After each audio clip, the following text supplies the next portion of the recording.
lotta mai si arrende, Udine top anche nel basket, il cuore si accende, Cividale, grinta e passione, Volley, Palmerston svola, che emozione, l'agenda chiama, resta con noi, Friuli Sportivo, siamo eroi, risultati con l'azione, ogni giorno un'emozione.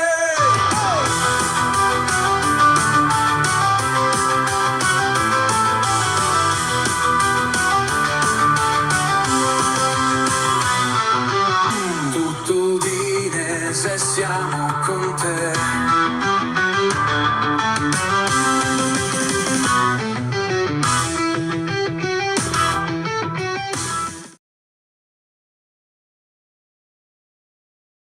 Riparte il lunedì, non riparte con gioia se parliamo di Udinese, ma con tutto Udinese invece ripartiamo con gioia perché torna l'agenda, l'appuntamento dal lunedì al venerdì per parlare di tutto quello che riguarda lo sport friulano. Quindi parleremo ovviamente dando priorità al Ballon, come dicono invece Al dall'altra Ballon. parte della regione, e parlando di Udinese poi passeremo a tutti gli altri sport che sicuramente ci rendono un po' più felici dei bianconeri. Però con me c'è Mirko. Ciao Mirko, come stai? Ciao Ale, tutto bene, grazie. Ciao a Ecco, tutti. siamo qua a commentare un'ennesima sconfitta, infatti il logo resta rosso per quel motivo lì, lo metterò viola quando ci avvicineremo al pre-partita con la Fiorentina, ma per ora resta rosso.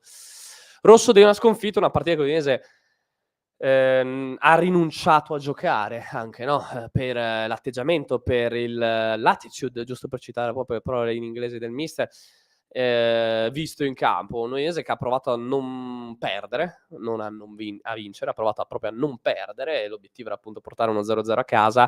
Una prestazione solida per certi versi, si può anche dire così, a livello difensivo per i primi 60-45 minuti, però il primo errore è crollato tutto e la Juve diciamo che ha vinto anche con abbastanza facilità. È stato un Udinese che però poco coraggio, poche idee, poca inventiva, poca voglia di vincere, e ci avviciniamo a un fine campionato dove le sconfitte sono tante, sono 7 sconfitte nelle ultime 9 partite, comincia a essere un dato un po' pesante, no Mirko? Perché comunque è vero che alla fine poi a bocce ferme faremo l'analisi di tutto quello che è stato l'anno e ci sono anche diverse cose positive quest'anno, però sai, nel calcio ci si ricorda sempre come finisci, no? Mai come inizi, e tu stai finendo il campionato con 7 sconfitte nelle ultime 9 partite, con la 17ª sconfitta consecutiva, con una possibilità di andare a giocare in casa con la Fiorentina e chiudere bene, ma ad oggi pochi ci credono a chiudere bene, quindi attenzione, 17 sconfitte consecutive sono quasi un girone intero di sconfitte. Tu hai perso più dell'anno scorso che hai rischiato di andare in Serie B, quindi veramente stiamo parlando di un modo di chiudere non esattamente, forse neanche nei piani. Detto che a me, poi dopo non so cosa ne pensi tu, a me più del risultato in sé, che a livello sportivo conta fino a un certo punto, perché comunque abbiamo l'Udinese ha raggiunto il 1° marzo vincendo in casa col Parma la salvezza. A me è deluso l'aspetto propositivo di questo filotto di brutti risultati, perché sportivamente parlando, che ne avesse perse 7 o 6 o 5 o 9, poco cambiava, ma è il come sono arrivate queste sconfitte. Una squadra arresa, una squadra che, anche se deve dare una idea di progettualità in vista dell'anno prossimo, non ha non la non ha in le questo basi. momento. Non ha le quali sono le basi dell'anno prossimo? Sono i giocatori? Bah, non so, perché alcuni giocatori su cui si è fondato quest'anno Runec sono un grande punto di domanda. Florian Thauvin, questo udinese Florian Thauvin dipendente, problema alla fascite, sappiamo com'è la fascite. Può darsi anche che salti tutta la preparazione estiva per la fascite, sempre se decide di rinnovare.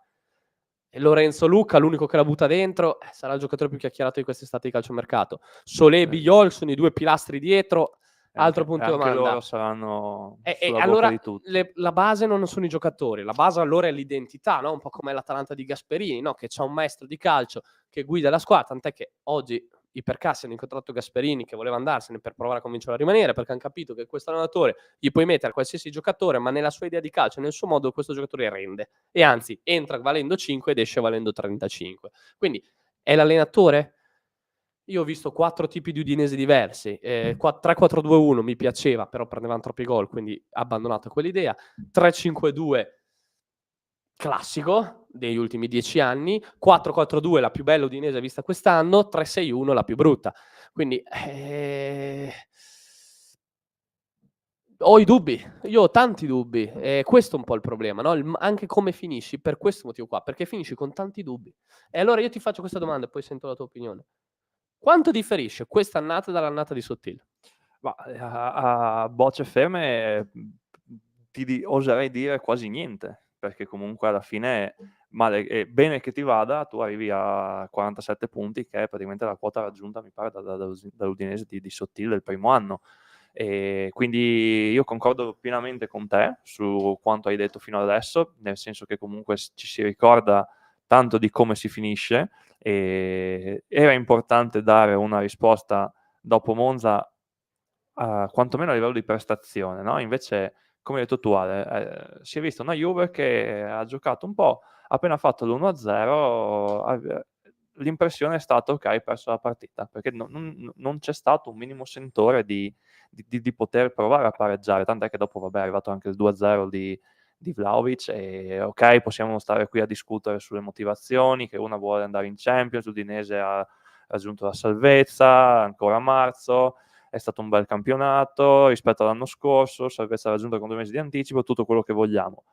Però giochi in casa della Juve, cioè io non voglio pensare che una squadra comunque non va in casa della Juve e prova a giocare con un minimo di grinta in più, di mordente in più, perché è pur sempre comunque una partita di blasone, comunque giochi contro un'avversaria che è la squadra più titolata d'Italia, quindi cioè, aver visto un Udinese così remissiva mi è dispiaciuto, perché io sinceramente mi aspettavo, non dico la vittoria, perché comunque quello dipende anche da tanti fattori, ma quantomeno una prestazione un po' più di coraggio, un po' più anche per riscattare quello che si era visto domenica scorsa contro il Monza. Esatto, cioè che è però soddisfatto comunque in generale della prestazione di bianconero. Lo stesso Costa Runic, no? In conferenza stampa al termine della partita è andato a fare un po' una sua analisi dal suo punto di vista di che partita è stata per i friulani.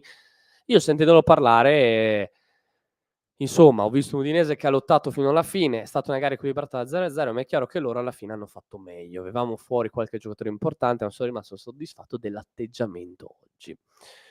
Non sono contento della sconfitta, ovviamente, ma finalmente sono meritato la vittoria. Il nostro obiettivo principale era mantenere salva l'Udinese, parlando un po' più in generale, ha detto. Adesso giochiamo con la Fiorentina, il nostro obiettivo vogliamo vincere. Ricordato Runic anche in conferenza stampa che gli avevano chiesto di mantenere salva l'Udinese e lui da inizio stagione non è mai sceso sotto al 12° posto, quindi diciamo che il suo obiettivo l'ha raggiunto. Discorso anche molto aziendalista, il suo mi è piaciuto un poco, però capisco anche il suo ragionamento. Dice: guarda, questi mi hanno chiamato e mi hanno detto vogliamo fare una stagione tranquilla senza problemi, e io non sono mai sceso sotto il 12° posto, quindi No, in effetti su quello gliene va dato atto. il mio l'ho fatto. Però poi io prima sento Cabasele, lo sento prima che parlato, sai, per questioni dei giri, no? Interviste in TV e tutto. Cabasele è arrivato un attimo prima e Cabasele dice che sì, il campionato è buono, cioè dice tutt'altro. Dice sì, il campionato generale è buono, ma il calcio, sai, si ricorderà sempre delle ultime partite, no? È un po' la visione che abbiamo fatto, di cui abbiamo riassunto qua la nostra opinione, no? Esatto. Noi non abbiamo fatto bene nelle ultime settimane. Lui ha detto proprio questo: noi oggettivamente non abbiamo fatto bene nelle ultime settimane. Poi dopo sento allora che è vero, perché esatto, comunque e fai io 4 punti nelle ultime 9. esatto. E io torno allora al discorso di Nani post Monza una settimana fa. Con Runic abbiamo chiesto 3 obiettivi: salva l'Udinese, e l'ha fatto il 1° marzo col Parma con 10 giornate di anticipo, quindi su quello chapeau, nulla da dire. Avevano detto un obiettivo, gli avevano dato, lui l'ha raggiunto con 2 mesi di anticipo, quindi da quel punto di vista nulla da dire. Secondo obiettivo, valorizzare i giocatori, e Attà è l'unico che mi viene in mente molto valorizzato, gli altri un po' di punti di domanda ce li ho. Già perché si sapeva anche dei vari Lucca. No, ma intendeva più magari gli Iker Bravo, quella gente lì, no? Sì. E anche lì punto di domanda, tranne Attà, punto di domanda. E il terzo è un gioco di propositivo, che lo stesso Nani ha detto che comunque ha visto, no? Basti pensare alla partita di Napoli che l'Udinese ha vinto non attaccando, cioè difendendo, e il Kellenkan trovando il coniglio dal cilindro. Allora dopo sento Cabasele una settimana dopo che mi dice l'esatto opposto.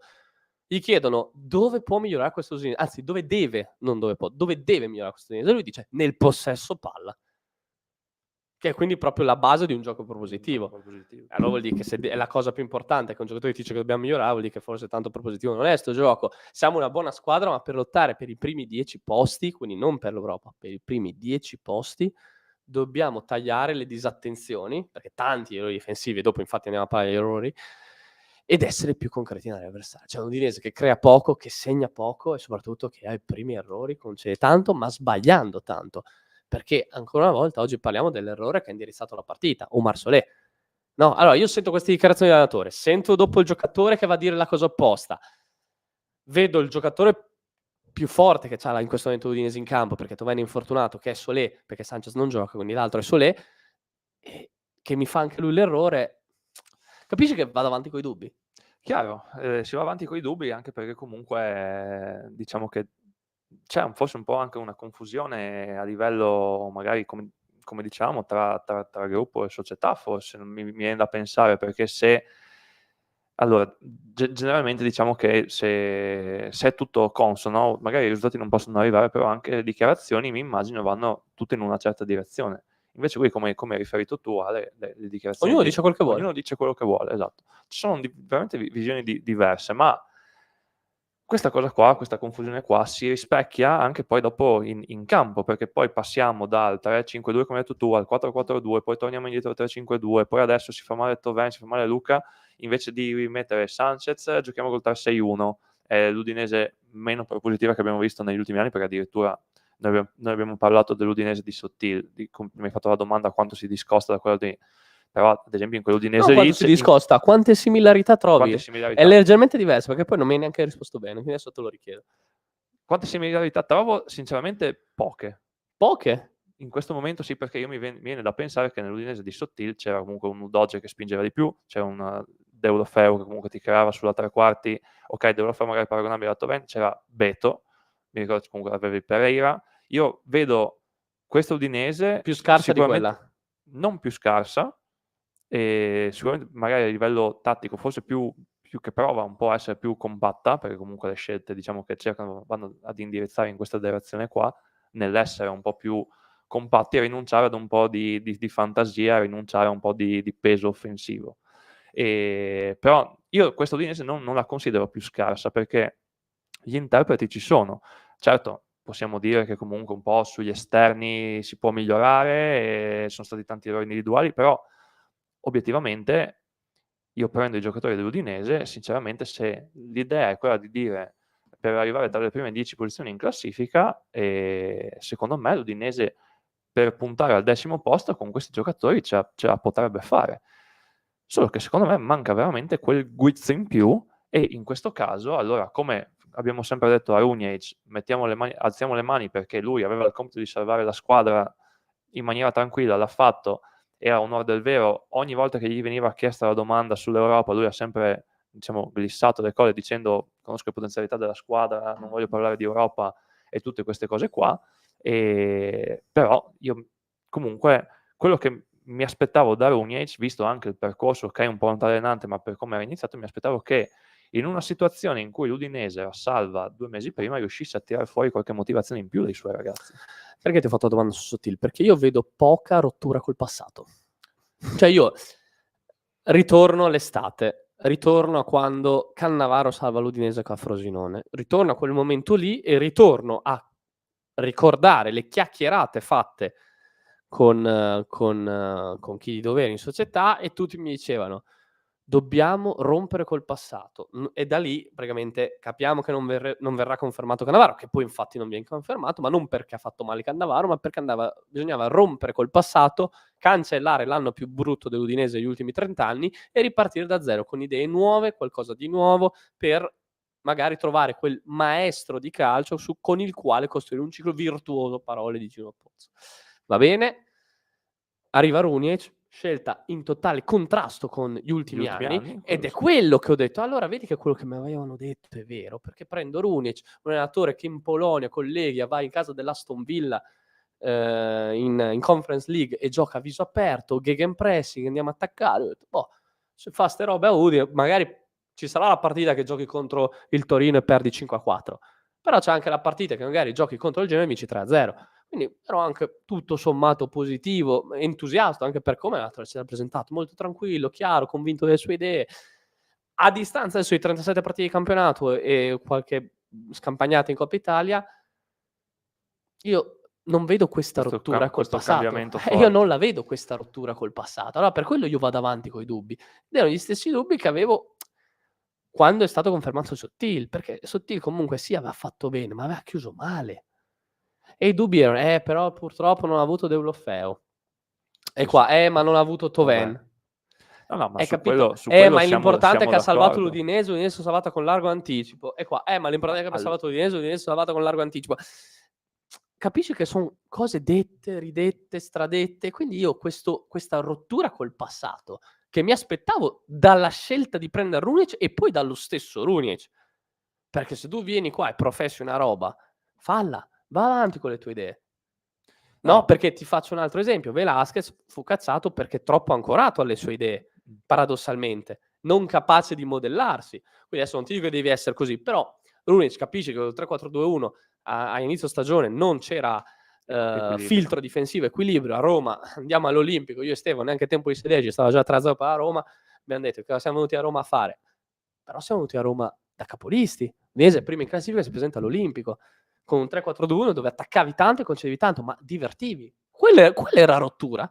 Quella era rottura col passato. Poi ritorno al 3-5-2. Ritorno al 3-5-2 e dico, ecco, si ritorna all'inizio. Bene, cosa succede? 4-4-2 poi, con l'arrivo di Solé, mette a posto la difesa Runic, 4-4-2, eccola la rottura col passato. Allora la sua idea non era il 3-4-2-1, lui ce l'aveva perché Runic è da ottobre che prova la difesa 4 in allenamento. Ma infatti penso che concordiamo tutti che l'Udinese più bella di questa stagione la si è vista col 4-4-2. Esatto. Questa è la mia opinione, mi pare No. È una cosa concorde da noi, ma anche sentendo un po' comunque i vari tifosi e le opinioni di varie persone, cioè io credo che veramente l'Udinese migliore lo si è vista con quell'assetto tattico. Esatto, e quindi l'Udinese più bella che vediamo, la vediamo con il 4-4-2, con questa idea innovativa, che la gente non capiva i Kelling a metà dove giocassero, se non esterni, se giocavano dentro, se erano sottopunta. Facciamo belli, difensivi anche al modo giusto. Ho detto, ok, finalmente questa è l'Udinese da cui ripartire. Ripartiremo da questo Udinese? Al primo grave infortunio, perché per carità è mancato il giocatore più forte della squadra, Florian Thauvin, rinunciato. Torniamo indietro, ritorniamo come al passato. Allora io sì, un po' di segnali di rottura del passato li ho visti, ma sono tante invece le cose che mi lasciano dei dubbi, no? Allora, siccome a bocce ferme si fa l'analisi, e io ripeto, è una cosa che anche Gino Pozzo sta pensando, a bocce ferme, perché ufficialmente si dice Runic allenatore dell'anno prossimo, poi dopo ufficiosamente si valuta, ma si riflette. È un gioco che sappiamo bene come funziona. Ecco, allora io analizzando in toto, io vedo tante cose, tante colpe, cioè la colpa viene ridistribuita su tanti elementi, sull'aspetto societario, sull'aspetto allenatore, sull'aspetto giocatori. E quindi per partire di nuovo l'anno prossimo bisogna anche capire nella bilancia cosa ha più peso, perché se le colpe le ha di più l'allenatore, allora non è l'allenatore. Se le colpe le ha di più la società, allora Runic puoi fare quel che vuoi, che tanto il grosso non dipende da te. Se le colpe le hanno i giocatori è un altro discorso ancora, e allora va fatta tabula rasa. No, ci sono certi giocatori che non ha più senso tenere. Sono tanti i discorsi da fare. Runic li vuol fare a bocce ferme, aspetteremo a bocce ferme, non è un problema, aspettiamo 7 giorni, no, 5, quanto manca, anzi no, 7, perché sono usciti gli orari di Udinese e Fiorentina, tra l'altro. Andiamo avanti un po' con l'agenda, con gli appuntamenti, no Mirko? Si gioca domenica, giustamente Udinese non aveva più nulla da chiedere al campionato, ma la Fiorentina va a vincere con il Bologna, che anche il Bologna ormai era fuori da obiettivi di campionato, perché una volta vinta la Coppa Italia si è assicurato l'aritmetica qualificazione in Europa League, quindi anche il Bologna ormai ha un po' messo i remi in barca, aveva festeggiato a Roma fino a venerdì, quindi diciamo che giustamente ha perso con la Fiorentina per mancanza di stimoli. Festeggiato giustamente, se mi permetto di dire, di dopo vincere, 50 anni arriva un trofeo esatto, e quindi cosa succede? Succede che arrivi lì, vai a giocare questa partita, la Fiorentina vince, quindi la Fiorentina ha ancora un lumicino di speranza, perché in caso la Lazio perdesse con Lecce e la Fiorentina vincesse con l'Udinese, nel caso di arriva a pari punti, la Fiorentina guadagnerebbe l'ultimo posto valido per la Conference League. Quindi la Fiorentina con questa aritmetica che non la condanna rientra nel blocco di squadre che gioca per l'Europa e quindi deve giocare in contemporanea con tutte le altre, quindi giocherà domenica alle 20:45, 25 maggio, Stadio Friuli, Udinese-Fiorentina per chiudere la stagione. Un peccato dal mio punto di vista, perché cavolo volevo avere il weekend libero, invece no. E invece no, ti tocca si quest'anno. gioca domenica sera per un campionato che mai come quest'anno è stato così equilibrato. Praticamente arriviamo all'ultima giornata con una corsa a scudetto che bisogna ringraziare il Napoli pubblicamente, perché sennò l'Inter l'avrebbe vinta a marzo, lo scudetto l'avrebbe vinto, quindi avrebbe reso noioso questo campionato. Invece a fortuna c'è il Napoli, perché le altre hanno fallito tutte, la Juve ha fallito, il Milan ha fallito tutte. Una corsa Champions, che puoi ancora arrivare Europa League, Champions, Conference, ancora tutti da definire i piazzamenti. Anche la corsa a salvezza, e soprattutto la corsa a salvezza, che adesso bella intasata anche lì. solo il Venezia è l'unico che ha praticamente 2/3 di piedi in Serie B, ma Lecce e Empoli, ci metto il Parma, solo il Cagliari si è salvato, però il Cagliari si è salvato questa giornata, quindi comunque è veramente un campionato molto equilibrato. L'unica che non ha più nulla da dire a questo campionato è l'Udinese, quindi appunto per quello, ritorno al discorso di prima, amico, io mi aspettavo di vedere qualcosa di nuovo, già perché anche qua, no? Ti sei salvato il 1° marzo, bello, grande risultato, avevi la fortuna di avere 2 mesi di tempo rispetto alle altre squadre per programmare la stagione successiva. In questi 2 mesi io ho visto 2 mesi buttati nel cesso, non ho visto 2 mesi in cui è stato programmato un qualcosa, in cui vedi che, ok, questa squadra avrà un'identità chiara, giocherà il prossimo anno col 4-4-2, Attà sarà il top player da mettere in mezzo al campo, Attà sarà all'esterno, dall'altra parte giocherà Keller, quindi ci avrà un'identità chiara, Toven resterà, Toven ha rinnovato perché vuole restare in questo progetto, Luca verrà ceduto, ma c'è già Davis che mi dà certezze, si andrà a cercare un vice Davis, tutte queste robe io non le ho viste. Allora capisci perché vedo tante similarità con quell'anno di Sottile, perché sì, alla fine se poi vai a vedere a bocce femmine dici in tutto sommato il 6 lo porta a casa l'anno di Sottile, come il 6 lo porta a casa l'anno di Runic, ma restano tanti interrogativi su questo aspetto qua. Sì, nel senso, io prima ho risposto così, diciamo, più che altro vedevo poche similarità per quanto riguarda l'aspetto, la gestione tecnica. Poi per tutto quello che è circostante alla squadra è chiaro che non posso che concordare con te, perché comunque il percorso fatto a livello di risultati è davvero molto simile. E io credo che una parte di futuro verrà deciso anche in base, cioè bisogna capire anche la società un po' cosa effettivamente cosa vuole, perché anche quest'anno prima si è parlato di salvezza tranquilla, poi quando le cose si andavano bene si strizzava l'occhio all'Europa, e poi dopo adesso che le cose vanno male però ci siamo salvati con 2 mesi di anticipo. Cioè io non dico che bisogna fare al 1° luglio non dico che bisogna fare un all-in e dire vogliamo andare in Champions League, però diciamo, se si vuole fare quel passetto in più, io credo che anche un po' a livello di dichiarazioni, no? Nel senso di ambizioni, debba esserci un po' più di costanza, nel senso che se quest'anno l'obiettivo era ci salviamo tranquillamente rispetto all'anno scorso, ok, ma non che allora al primo momento diciamo subito sì, però l'Europa perché obiettivamente l'obiettivo era arrivare a salvarsi 1 mese, 2 mesi prima della fine della stagione. Obiettivo raggiunto, perfetto. Il prossimo anno si cerca uno step in più. Cioè, io sono una persona che vede le cose molto in maniera graduale, non ci può essere vedo che non ci può essere un cambio drastico, e soprattutto perché comunque credo che specialmente nel calcio e soprattutto in questo periodo storico in cui anche le big davanti diciamo, hanno un potere economico comunque maggiore, che si permettono, deve esserci un po' una progettualità, e la progettualità va fatta a lungo termine. Purtroppo noi qua in Italia siamo fan del breve termine, vogliamo tutto e subito, come diciamo, no? Qua in friulano. Però, nel senso, è un percorso che è lungo. Cioè, il Bologna è arrivato adesso, dopo 10 anni di presidenza, di saputo adesso a fare quei passi in più, a vincere la Coppa Italia, a qualificarsi in Champions, ed è stato un percorso che è stato strutturato piano piano. Io voglio vedere chiaramente il prossimo anno se ci sono dei passi diversi, perché se allora iniziamo a vedere allora anche il prossimo anno con diciamo la dirigenza nuova composta da Inler, tutti quelli che sono diciamo arrivati nella ristrutturazione di un po' di questo progetto nuovo dell'Udinese, anche il prossimo anno se ci sono gli stessi risultati e lo stesso andamento, se l'anno dopo c'è lo stesso risultato e lo stesso andamento, allora ci mettiamo il cuore in pace, diciamo l'obiettivo dell'Udinese è mantenere la categoria, che comunque è bene perché comunque 30 anni in Serie A stiamo dicendo comunque non è una cosa semplicissima da mantenere. E se invece l'obiettivo è vogliamo portare l'Udinese ad essere la nuova Atalanta, la nuova Bologna, a ritornare a quello che l'Udinese era a inizio anni 2000, in cui si puntava a una qualificazione alle coppe, ogni stagione bisogna sempre aggiungere qualcosina. Questo è un po' come la vedo io. È chiaro che è un percorso che secondo me può essere lungo, però bisogna, come dicevi tu, capire innanzitutto che certezze, le certezze da cui ripartire, sia a livello proprio di guida tecnica, che sia di giocatori, che sia quello Ma che sì, sia. infatti Però secondo me bisogna trovare un punto un punto focale da cui ripartire, da cui trovare la continuità necessaria per fare questi piccoli step pian piano in avanti. Ma sì, infatti secondo me non è da incolpare solo l'allenatore per questo periodo, come non è da incolpare in generale solo i giocatori che han staccato la spina, eccetera, eccetera.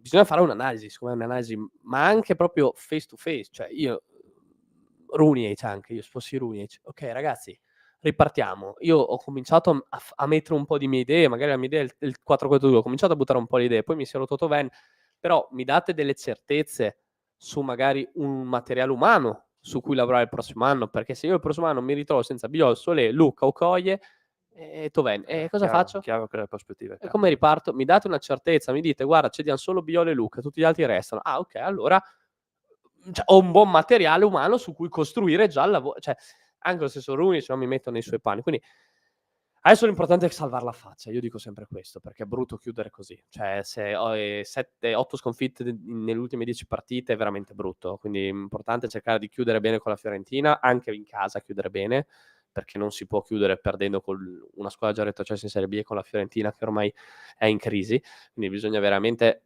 adesso cercare di chiudere bene la stagione. Poi dopo, dal 26 maggio in poi ci sarà tutto il tempo del mondo per pianificare e progettare. Detto che c'è anche il grande punto di domanda mondiale per club, che ricordiamo parte il 14 giugno, c'è una finestra di mercato aperta dal Aggiuntiva. 1 al 10 giugno dove la Juventus potrebbe provare a comprare qualcuno, l'Inter potrebbe provare a comprare qualcuno. Ti faccio una Sì, sì. domanda: Pavard non convince, l'Inter chiama: "Senti, mi dai Solé adesso?" Vlahovic non convince, la Juve: "Senti, mi dai Luca adesso?" Cioè si Vabbè, può chiaro. attenzione, ne parleremo, abbiamo tutta l'estate davanti, parleremo anche di Apo Udine, sempre per rimanere un attimo in tema udinese, è stato un weekend importante, no, l'Apu sappiamo che mentre le altre giocano i playoff è tranquillamente in vacanza, i giocatori ovviamente, pensando a cosa fare del proprio futuro, perché l'Apu ha raggiunto la promozione diretta in Serie A1, è tempo alla società di lavorare, di rinnovi di alcuni giocatori, questa settimana arriveranno altre ufficialità, ma anche di andare già a cercare i primi contatti con possibili nuovi innesti, ma è anche tempo di pianificare extra basket, cioè extra campo e andare a pianificare proprio il salto di qualità in toto come organizzazione, come società. E l'hanno fatto partendo dalla sinergia che si è voluta creare, si è voluta confermare con l'Udinese Calcio, appunto, perché ricordiamo, Udine è una delle 5 società, cioè scusa, delle 5 città che hanno 2 squadre nella massima serie. Tra l'altro l'unica di queste con una proprietà italiana, con entrambe le proprietà italiane, sia Pozzo che il presidente Pedone, quindi c'è stato questo incontro con i 2 capitani, no? Mirza Alibegovic e Florian Thauvin si sono scambiati maglie celebrative e dove si è un po' cominciato a parlare di magari una possibile sinergia, visto che comunque il Carnera e il Friuli, lo stadio Friuli distano letteralmente 1 minuto a piedi, quindi da quel punto di vista lì ci saranno probabilmente anche delle novità in merito a questo. Novità invece, tornando a parlare di giocato, ma non più calcio, ma basket, ce le ha date la Web Cividale, che ha avuto un altro passetto falso, se possiamo definirlo così, contro Forlì, gara 4, vince di nuovo Forlì, che da 2-0, che era tornato in Romagna dopo il 2-0 subito al Palagesteco, fa un 2-2, vincendo 83-72, una partita che è stata equilibrata fino al terzo quarto. Poi dopo c'è stato un calo fisico verticale da parte delle Eagles e quindi Forlì è riuscita a costruire quel mini vantaggio che poi ha gestito nel quarto finale. È stata una partita che ha detto tanto a livello di Web, perché il salto di maturità che era stato chiesto a questi ragazzi da parte in generale di tutto il movimento friulano era di chiudere la serie a Forlì. Cioè, vuoi dimostrare di aver fatto il salto di qualità, di non essere più una meteora, mi chiudi la serie a Forlì, perché con tutto il rispetto del mondo, del tabellone solo l'Urania Milano era peggio da affrontare rispetto a Forlì. Cioè, scusa, era meglio da affrontare come avversario rispetto a Forlì. Cioè era peggio andare a giocare con la Fortitudo, una serie, o con Cantù, Rimini, Brindisi, eccetera, eccetera. La Web giustamente non ha il roster dei Cantù, però aveva questo vantaggio a campo che ha sfruttato molto bene, poi dopo è un po' arrancato fisicamente, perché in realtà la squadra c'è, è viva, però abbiamo visto, no, Mirko, quel crollo leggero fisico che un po' preoccupa anche lo stesso coach Pilastrini, che è andato un po' anche a spiegare, analizzare il perché di questa doppia sconfitta, visto che adesso si giocherà tutto a gara 5 e quindi adesso vediamo un po' cosa succede, no Mirko? Però diciamo che la Web di serie playoff al cardiopalmo ormai ci ha abituato, no? Sì, ci ha abituato, perché anche nelle scorse stagioni sono state delle serie, quelle della Web Cividale, che accompagnate comunque da grande spettacolo. Mi ricordo quella di 2 anni fa anche con la Pudine nei quarti, no? Che è diciamo la prima apparizione nei playoff della Web Cividale, che si era conclusa a gara con 5. un tiro sbagliato di arrivo. Quindi comunque grande spettacolo, grandi emozioni, un po' è la costanza, quindi un po' veramente un'altalena di emozioni in questo caso. E vediamo adesso, come dicevi tu, cerchiamo di capire come è arrivata questa sconfitta, no? Abbiamo le parole di coach Pilastrini, Mirko, poi commentiamo un po' anche le partite. Credo che abbiamo giocato una grandissima partita, siamo in condizioni difficilissime da un punto di vista fisico, credo che si veda, però quasi tutti riescono a stringere i denti a giocare, però al di là di quello non abbiamo parlato mai di questo e sottolineo che abbiamo fatto veramente una partita di alto livello che ci è scappata nel momento in cui Forlì ha fatto dei canestri impressionanti, quindi bravi loro, però siamo ancora riusciti a vincere il confronto a rimbalzo, abbiamo costruito tanti tiri, abbiamo reagito a tutte le difficoltà che la partita ci metteva davanti, siamo stati spesso avanti fino alla fine del terzo quarto, forse eravamo ancora avanti o -1, non ricordo. Abbiamo sbagliato qualcosa di semplice e poi contemporaneamente in azioni in cui la nostra difesa aveva fatto, mi sembra avesse messo in difficoltà Forlì, sono stati trovati canestri da campioni, quindi brava Forlì a farli, però usciamo molto carichi da questa partita. Il fatto che siamo in condizioni menomate non significherà niente, noi mercoledì faremo una partita straordinaria, sono sicuro, e quindi ci prepareremo per questo e mercoledì sera sarà la nostra migliore partita. Ci sono domande? Non ho idea perché chiaramente siamo molto a caldo, si sta sforzando, sta facendo il possibile e anzi è della partita sempre, incommiabilmente, quindi andrà mercoledì, avrà altri 2 giorni e sono convinto che andrà oltre le difficoltà che ci sono, ma come tutti gli altri, quindi sono convinto che saranno, spero tutti dalla partita, ma chi ci sarà farà una partita che ricorderemo. Una partita che ricorderemo, ha già lanciato l'appello. Ha già lanciato l'appello perché comunque se la gioca in casa e obiettivamente per la Web una vittoria significherebbe prima semifinale playoff della storia. Quindi è un appuntamento con la storia e come tale va vissuto.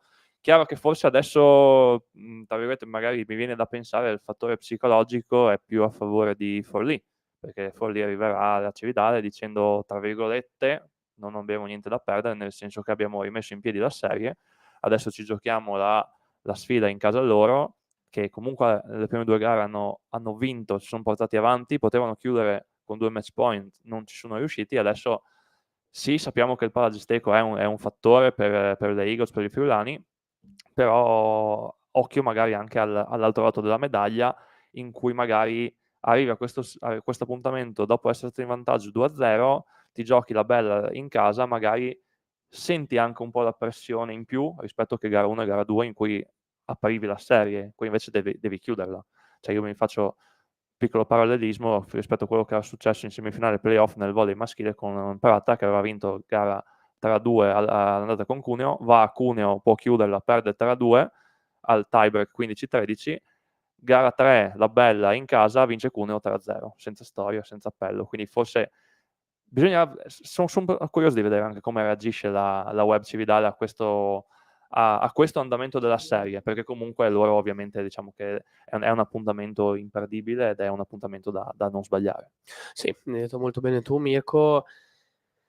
È un passo dalla storia, l'hanno già fatto quest'anno nella Final Four di Coppa Italia. Io penso che la Web sia pronta per fare questo salto. È chiaro che non arriva nelle migliori condizioni, però il fattore palagesteco ha quel qualcosa di diverso rispetto al resto. Io ho visto tante squadre andare in difficoltà al palagesteco, ho visto Forlì andare in difficoltà al palagesteco nelle prime 2 gare. Quindi io penso, quando il Pilla dice faremo la miglior prestazione della nostra stagione, faremo una gara che ricorderemo, io sono convinto che verrà.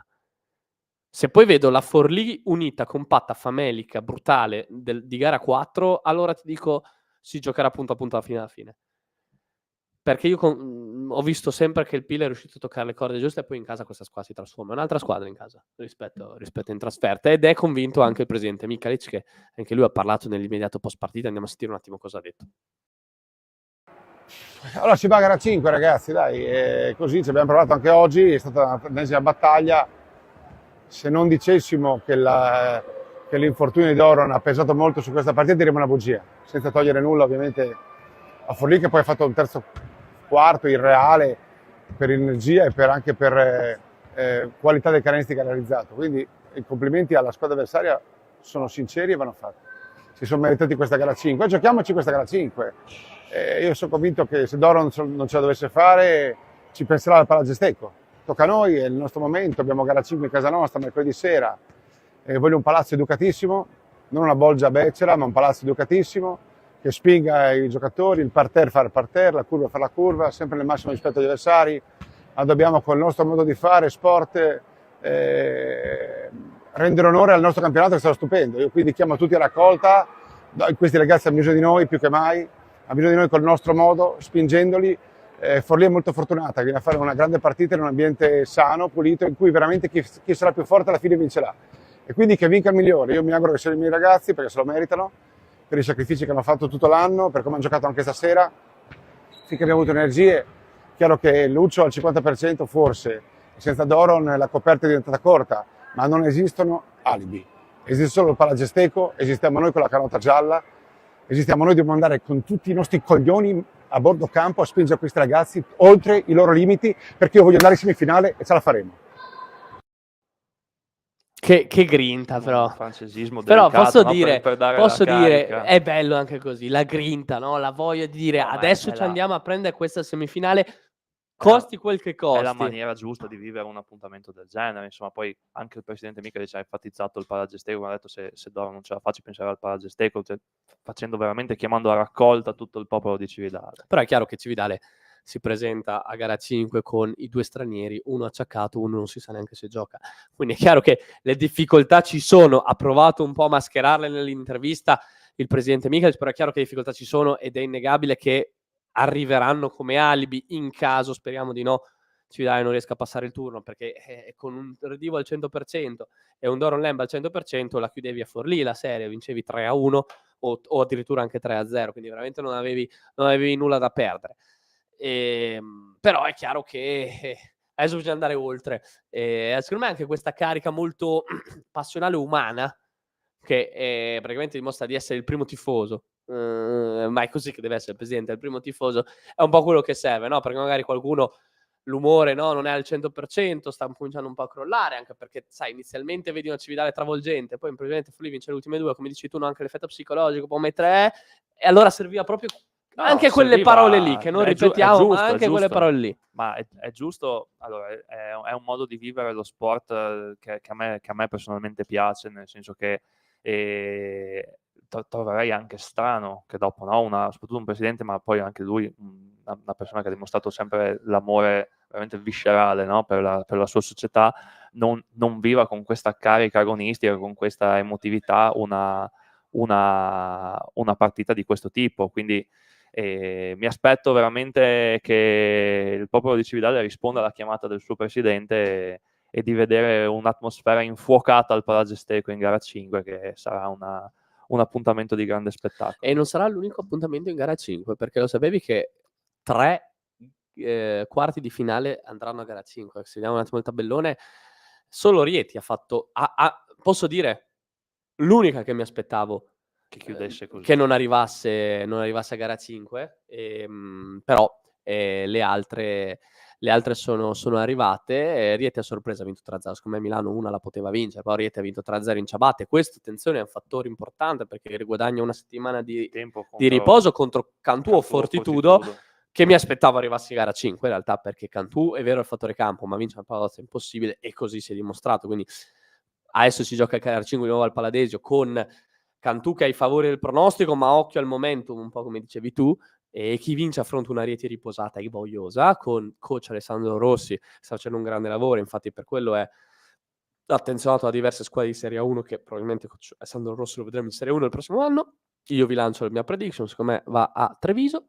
E gara 5, come abbiamo detto, tra Cividale e Forlì, e gara 5 tra Rimini e Brindisi, con Brindisi che vince ieri, e al Pala Pentasuglia riporta la serie sul 2-2. Anche qui Rimini, favori del pronostico, la grande rivale di Udine nella corsa alla promozione diretta. Possiamo dire che l'avevi detto la scorsa settimana, andare a giocare a Brindisi, attenzione, Rimini a Brindisi, tac, proprio. Belli sti playoff. Lo chiamavano Nostradamus. No, stupido.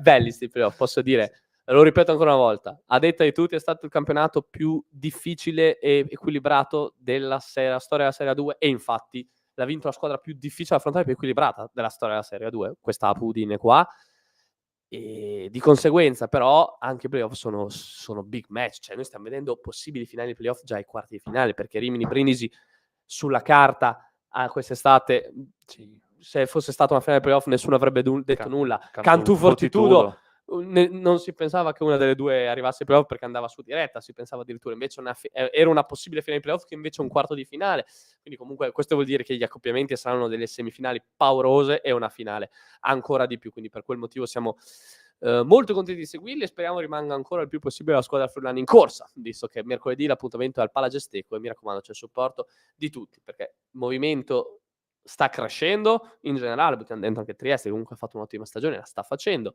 e Udine, meglio di così non si poteva chiedere, Cividale ha fatto un ulteriore step, e arrivare alla prima semifinale playoff della propria storia non sarebbe male. Rispondiamo un attimo a un paio di domande prima di passare all'ultima parte dell'agenda, perché giustamente dalla regia mi hanno sottolineato una domanda di Nicola che mi ero perso, a cui chiedo scusaci Nicola, non ti avevamo visto, non ho visto la domanda, regia me la fai vedere per favore.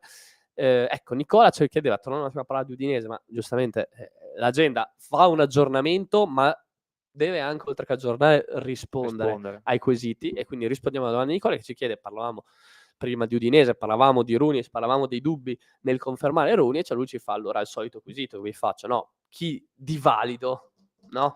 C'è per due pistacchi, che non so se a te piacciono, a me piace un sacco il pistacchio, ma è per dire per due spicci, no? Detta proprio in parole povere, per due spicci in Serie A a basso costo chi ci sarebbe? Allora, io il mio nome ce l'ho, lo sto facendo da... Ancelotti, è diventato, scusate. Ancelotti è occupato, se no aveva detto Udine è la mia prima scelta, per Pafundi questo è dato. Era un po' un dibattito tra Brasile e Udinese. No, adesso, rimanendo seri, rispondendo a Nicola, io la mia ce l'ho già. È un flirt che va avanti, è un mio debole come allenatore, che è Eusebio Di Francesco. Io rimango convintissimo che sia un allenatore validissimo, è stato solamente molto molto molto sfortunato nella sua carriera, perché l'anno scorso ha fatto un mezzo capolavoro a Frosinone e per 15 minuti non salvava una squadra di bassissimo livello, la più scarsa della Serie A, per 15 minuti non la salvava. Quest'anno, fino a ieri, che praticamente ha messo mezzo piede in Serie B, stava per salvare la squadra più scarsa del campionato, perché sulla carta il Monza è più forte del Venezia, come giocatori sulla carta, perché il Venezia sta giocando, dopo aver ceduto il giocatore più forte che era Poyan Pala, sta giocando con Daniel Fila, Christian Gitkier e Mirko Maric, che non è Mirko Mauro, ma è Mirko Maric, che è la tua versione slava, ma per dire, cioè, una rosa e soprattutto l'ha fatto tutti e due gli anni giocando. Cioè, allora io, quando loro mi dicono cerchiamo un maestro di calcio per dare un'idea propositiva, io penso a Eusebio Di Francesco. Cioè, io sono convinto che questo allenatore sia stato sfortunato in questi ultimi anni. Questo allenatore con un Torino, questo allenatore con un Genoa, questo allenatore con un Udinese, cioè delle squadre che ambiscono sia a salvarsi, ma è raro vederle lottare per la salvezza fino all'ultima giornata, quindi hai la tranquillità di osare, di giocare propositivo, sperimentando, perché tanto questa squadra è più forte rispetto a quelle che lottano per la salvezza, quindi si salva tranquillamente ad aprile, io penso che potrebbe fare molto bene, perché l'aveva fatto a Sassuolo, perché con la Roma, ricordiamo, semifinale di semifinale Champions. di Champions, e per poco che non va in finale perché c'è stato quell'episodio un po' con la mano sul 4-2. Poi dopo, vabbè, stiamo parlando comunque, episodi, però insomma, comunque semifinale di Champions. stiamo parlando di 10 anni fa. Nelle ultime prestazioni, secondo me ha fatto male a Verona, male con la Samp, sono stati 2 momenti in cui ha fatto male, poi dopo di conseguenza sappiamo com'è il mondo degli allenatori, no? Una volta che tu non... cioè, vi faccio l'esempio dello stesso Sottil. Stesso Sottil arriva a Udine, fa il primo anno bene, viene esonerato, quest'anno riparte addirittura dalla Serie B, quindi ha già abbassato il suo status ripartendo dalla Serie D, non aspettando una panchina di A. Va alla Sampdoria, viene esonerato, basta, Sottil è un allenatore adesso di basso livello di Serie B. Ma perché funziona così l'allenatore? Quindi Di Francesco era un allenatore da squadra che prova a giocarsi le sue carte in Champions, che era alla Roma, adesso è tornato giù, è diventato una squadra di piccole, adesso è diventata una squadra che lotta per salvarsi. Attenzione, Di Francesco ha un biennale, se resta a Venezia diventa un allenatore di Serie B.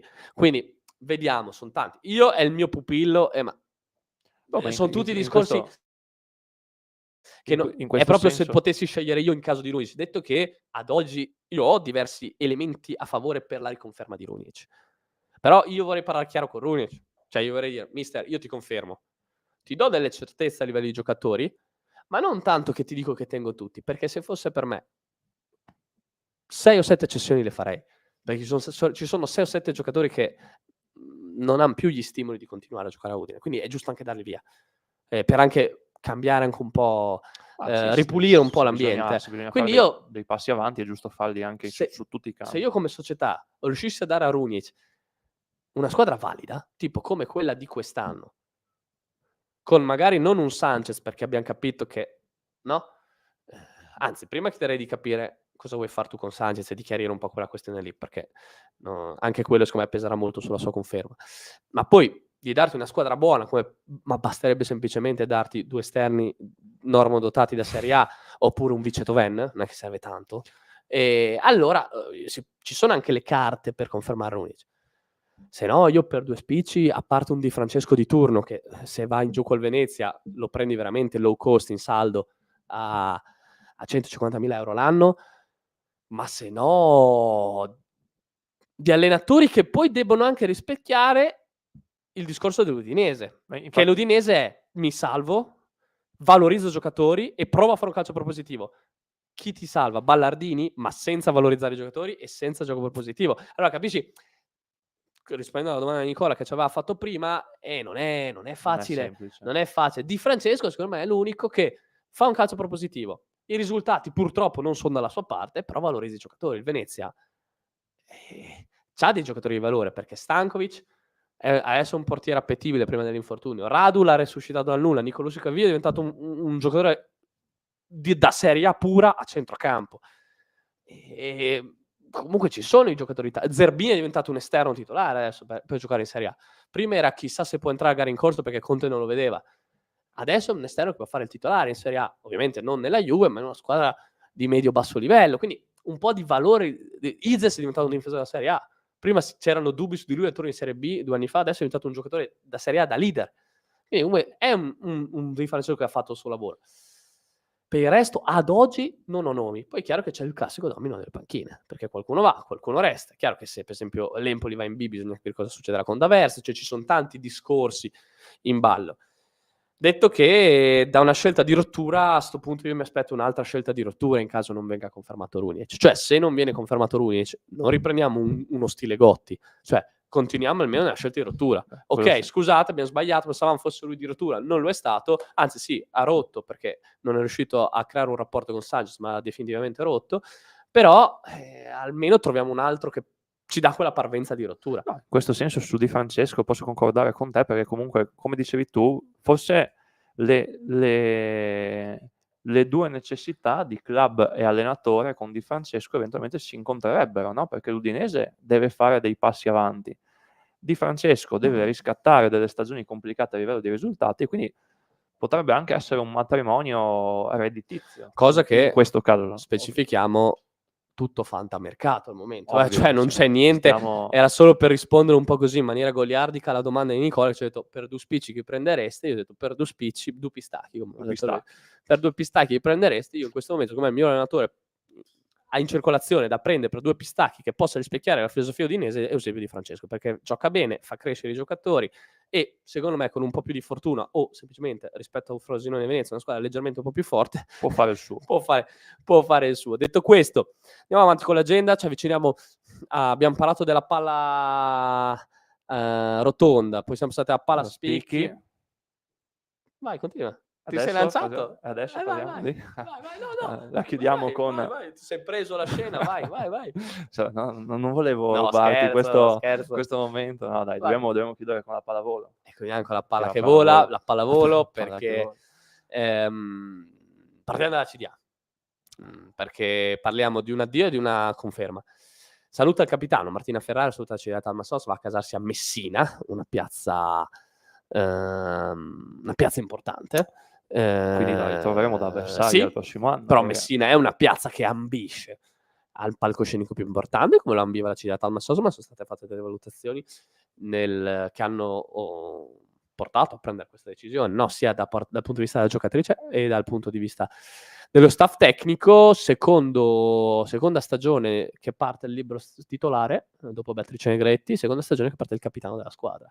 Anche questo è un segnale di continuità, non di uomini, cioè non di giocatrici, più continuità di progetto e di dirigenza staff tecnico, poco di giocatrici, perché se in 2 anni perdo 2 volte il capitano, qualcosa vuol dire. Qualcosa vuol dire, e diciamo che è un po' una costante quella di, diciamo, rivoluzionare un po' la rosa e il roster di anno in anno, perché comunque in gli ultimi 3-4 stagioni ci sono state comunque di stagione in stagione poche conferme. Una forse dei casi, no, più eccezionali è stato quella di Cidera Eze, che ha fatto 3 anni consecutivi. Adesso è diventata una mezza fenomena. Si è conquistata, diciamo, adesso poi la chiamata in A1.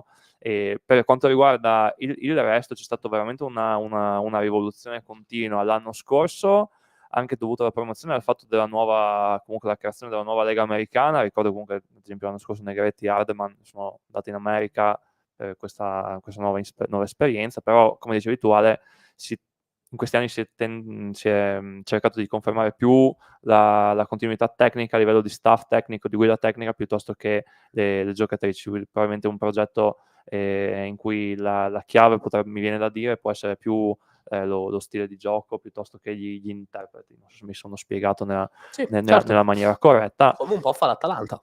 Esatto, sì. Diciamo che come ragionamento ci sta, e adesso vedremo. Come diciamo, comunque Ferrara sposa il progetto di Messina, che diciamo nella griglia di partenza per la prossima stagione sarà una delle probabilmente principali antagoniste della CDA, perché comunque Messina è da 2 anni che prova il salto di categoria, cerca di fare un progetto per portare la squadra in Serie 1, e anche probabilmente spinta dall'ambizione che anche in A1 è da tempo che una squadra, diciamo, del sud non arriva in A1, quindi diciamo Messina vuole anche probabilmente togliersi questo sfizio, togliersi questo peso di riportare in A1 nel mondo della pallavolo anche un po' il sud, diciamo, no? E sicuramente sarà un'avversaria per la CDA molto, molto importante, ma come lo saranno Trento, come lo sarà Brescia, io credo che il prossimo anno vedremo il campionato in Serie 2 più complicato della storia della pallavolo femminile, un po' un po' come il basket di quindi quest'anno. porta bene, quando diciamo così vabbè. Porta bene per le friulane, Speriamo, porta bene, speriamo rimaniamo, che diventa una battuta, ma che giustamente no, bene. hai detto bene tu, cioè il livello si è alzato notevolmente, no? Messina è l'esempio. Messina è arrivata un po' come una squadra un po' raffazzonata 2 o 3 anni fa, no? All'inizio una squadra che si stava ancora costruendo, una società giovane, sai, era tutto un po' da dire Messina vuol veramente... Esatto, dopo 3 anni al secondo anno in A2, semifinale playoff, al terzo anno in A2, finale playoff, quindi insomma...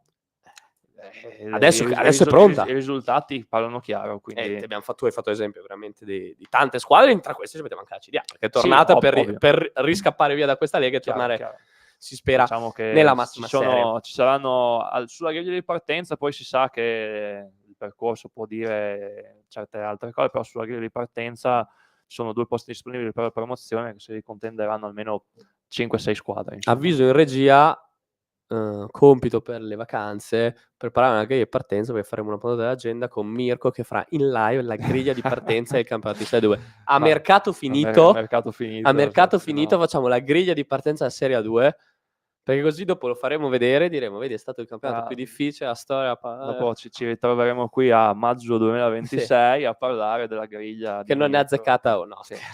No, faremo... altamente probabile. Molto bello, a me piace molto questa cosa della griglia, quindi lo faremo. Come toccherà fare una griglia sulla Serie A2 maschile, no? Perché abbiamo parlato di un addio, ma c'è anche una conferma. La Tinet che ha finito in malo modo la stagione dopo le grandi aspettative che c'erano, però ha deciso di riconfermare qua invece i giocatori, parlando di staff tecnico, progetto, e invece Terpin rinnova uno dei giocatori più importanti della rosa. Sì, è uno dei principali terminali d'attacco della rosa della Tinet, è comunque uno che un giocatore che ha fatto sì di tenere in vita la Tinet un po' sia in corsa playoff sia in finale di Coppa Italia, quindi è una conferma importante e per quanto riguarda la società gialloblu da cui comunque ripartire nella prossima stagione.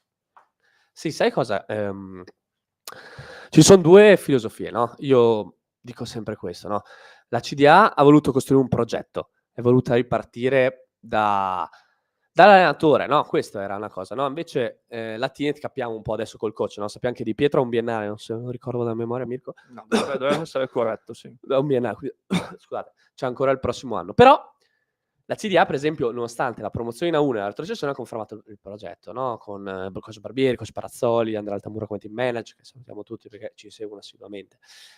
Però ha cambiato sempre giocatrici, no? Anche rispetto all'anno scorso, una squadra che retrocede, rimane solo Islan Gannar come nel reparto dei centrali e la Feruglio nel reparto dei palleggiatori, no? Quindi da quel punto di vista lì c'è un continuo cambio di elementi, perché è più forte il progetto, è più forte la struttura, no? E più dei giocatori, no? Che vanno e vengono, sappiamo nel mercato soprattutto non è come nel calcio, no? Nel basket, pallavolo è molto più dinamico, no? Vai un po' di anno in anno. La Tinet invece ha fatto il suo gioco forza anche negli uomini. Cioè, il grande punto di forza che ho visto è stata la crescita dei giocatori all'interno del progetto Tinet, no? E il Terpin è un esempio. Quelli che hanno dato poi l'identità, no? Per quanto riguarda la squadra, Terpin come Catalan, anche il capitano, e diciamo c'è stato, come dici tu, una conferma più sul punto di vista dei giocatori. Poi adesso, insomma, penso che anche la Tinet Prata, dopo avere adesso ci prova, hanno usato un po' l'obiettivo di finale playoff, finale di Coppa Italia, l'ambizione c'è, quindi è chiaro che la voglia di ripartire con chi ti ha portato, no, fino a questo livello sia forte. Noi ripartiremo perché ci vedremo anche martedì, domani, appuntamento con l'agenda, cominceremo a parlare del pre-partita della web, parleremo delle novità in caso di Udinese, cercheremo di fare il punto anche sulle assenze, i rientri, gli infortuni per quest'ultima gara, cercheremo di capire qualche novità anche extra campo, quindi sia a livello societario sia a livello dei casi che riguardano l'Udinese, e poi ci saranno delle novità succulente in casa Apu, quindi vi diciamo di rimanere sintonizzati. Ci vediamo domani, primo pomeriggio, sempre con una nuova puntata dell'agenda. Per il resto, mi raccomando, arrivano i ragazzacci della Big Band fra poco, sempre qua su Udinese. Mirko, grazie per avermi fatto compagnia. Grazie a te Ale, grazie a tutti. Salutiamo Maxi di regia e ci diamo appuntamento a dopo.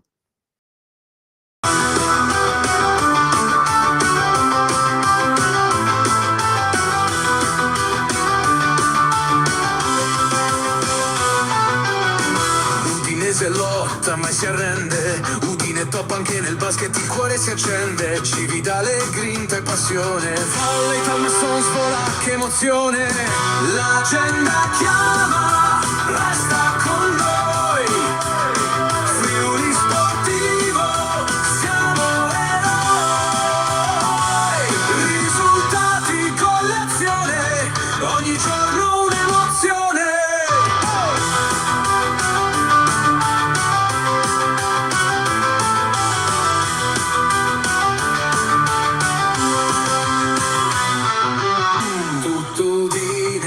Siamo con te.